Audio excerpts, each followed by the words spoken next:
What is antimicrobial stewardship and how does it work? So antimicrobial stewardship is where we limit the use of antibiotics so that we're only using them when they need to be used, so that we don't develop resistance on farm or in humans. Are you aware of any cases of antibiotic resistance in Australian piggeries? If so, where was it and what happened? So I'm not aware of any cases in Australia, but that's not to say that it can't happen. So we need to be careful about antibiotic use on farm, the same way that we're careful about antibiotic use in pig. What is being done to increase the use of antimicrobial stewardship in Australian piggeries? So there's a number of different quality assurance programs that we use. So there's the Australian Pork Industry Quality Assurance Program.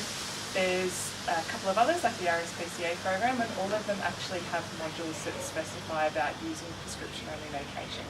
So by using antibiotics that are only prescribed by a vet, we're able to really, limit the use of antibiotics that are used so that they're only being used when they're needed as opposed to just because.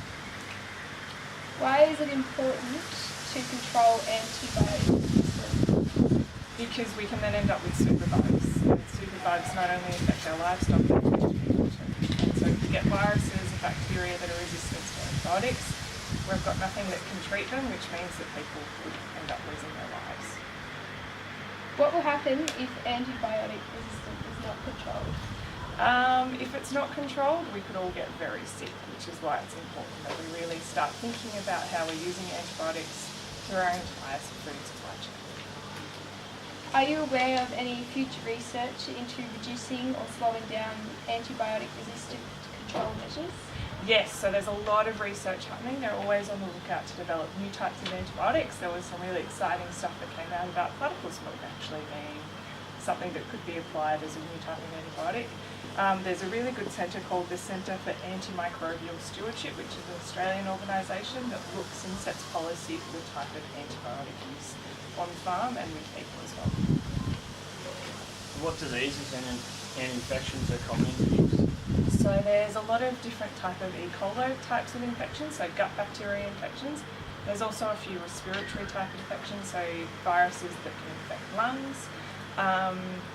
And there's a couple of nasty diseases that we don't want, like foot and mouth disease, and a couple of types of flus that exist in other parts of the world that we don't have in Australia yet. And there's also swine flu, which does happen in Australia, but it's different to the classical swine flu that we don't actually have in Australia at the moment. How are antibiotics administered to pigs? Is it much like that of other livestock? No, so there's different ways that antibiotics are used in piggeries. So there's a type of antibiotic which goes into food, and that's a common use antibiotic. So that's still used on prescription, but they actually use that as sort of an everyday application on some farms, although the use of it's actually dropping off quite a lot. There's another type of antibiotic, so if you're getting a respiratory issue within pens or if you're getting coughing and things like that, they'll just administer antibiotics in the food for the affected pigs. And that will be done with the advice of a vet. Or the third type of application is when it's applied topically or via needles, the same way you do with sheep and cattle, and that's if there's a pig that's actually presenting with quite severe symptoms. And then you're isolating them in a hospital pen and you're really monitoring them. Thank you.